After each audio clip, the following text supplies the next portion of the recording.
छलांग लगाने के बाद कुछ देर सोचता है और उसके बाद उसकी अपोजिट साइड में चलना शुरू कर देता है, क्योंकि इसे पता होता है कि अगर ये रेलगाड़ी की पटरी के ऊपर ऐसे ही मुसलसल सफर करता रहेगा तो जल्दी अपने शहर में पहुंच जाएगा। तो दोस्तों जैसे जैसे ये ऐसे आगे बढ़ रहा होता है तो इसे पता चल रहा होता है, इसे एहसास होने लगता है कि इसने बहुत बड़ी गलती की है। असल में ये खुद भी ऐसा नहीं करना चाहता होता, लेकिन ये एकदम से डर चुका था, इसलिए इसने जल्दी से छलांग लगा दी, जिसका एहसास इसे अब होने लगता है कि इसने बहुत ही गलत किया है और इसी तरह से अपने सफर को जारी रखता है और आगे बढ़ता रहता है। असल में इसने पहले कभी भी सहरा में सफर नहीं किया होता, इसलिए इसे इस बात का अंदाजा नहीं होता कि ये रेतीले तूफान कितने खतरनाक साबित हो सकते हैं, इसलिए ये इनको लाइट लेता है। लेकिन जैसे जैसे आगे बढ़ रहा होता है तो इसे थोड़ा अंदाजा होने लगता है कि ये बहुत ही खतरनाक है और इसी तरह से ये रास्ता भटक चुका होता है।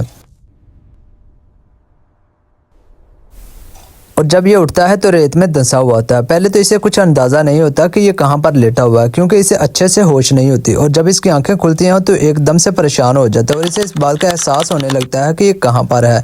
पहले तो ये सबसे ऊंची जगह पर जाता है और चारों तरफ देखने लगता है ताकि सिमत का अंदाज़ा लगाया जा सके।